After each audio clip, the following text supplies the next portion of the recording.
Hi, Tam here. So today I'm going to show you how to get a sleek bun on your natural hair using a satin covered bun maker from Tam. So what you need is a brush. I got this one from the beauty supply store, a water bottle, a leave-in conditioner, a curling jelly. I use curls, edge control, ponytail holder, bobby pins, and the satin bun from Tam. So right here I'm just wetting my hair down, making sure that it's nice and pliable, so that I can put it back in a ponytail.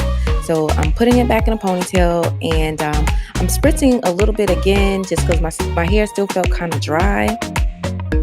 And I also like it to be a little wet so that when I put the gel on there, it lays down. It's easier to lay down. So I'm just applying it to my edges and behind my hair. But ooh, guys, this stuff smells really, really good. Like, I love curls and the whole line, really.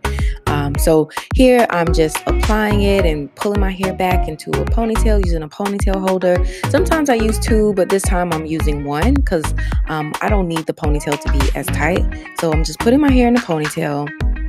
And next, what I'm going to do is hydrate it with the leave-in conditioner from Affinity. I really love this stuff as well. So I'm just applying it to the ends of my hair, making sure, just adding a bit more moisture to it. So from there, I'm using the bun maker. So I really love this satin bun maker. It has a button closure, so it's really easy to snap over your hair. So here I'm just applying it around my ponytail, and then I'm going to snap it onto my hair. So I've snapped the bun maker onto my hair, and the reason why I like the satin bun maker is because it's great for your hair when you do want to wear a bun. It's not going to rip your hair out like the mesh buns on the market or strip the moisture out of your hair if you use a sock bun. So what I'm doing is I spread my hair out, I tucked all my hair into the bun, and then I use bobby pins to stick in any of the loose hairs that may not have gotten tucked in the first time. And I don't use that many bobby pins. Typically 3 to 4 bobby pins do the job, but I'll just feel around just to make sure that there aren't any curls that are sticking out of the bun maker. And yeah, this bun look is really nice and chic. So next, what I really like to do is, and this is like the secret sauce, is to use the edge control. And you want to use edge control on hair that's a little bit drier, but I'll go around. I don't typically use a lot of it because it can cake up in my hair if I want to do day 2 hair.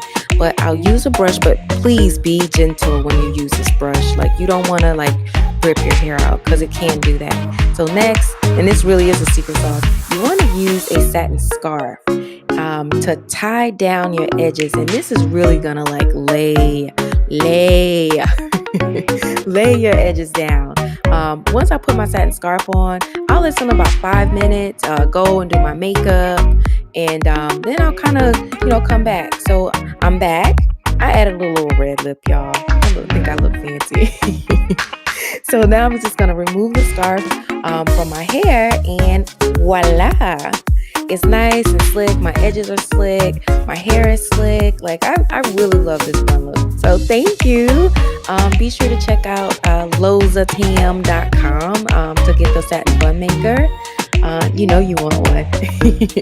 All right, bye.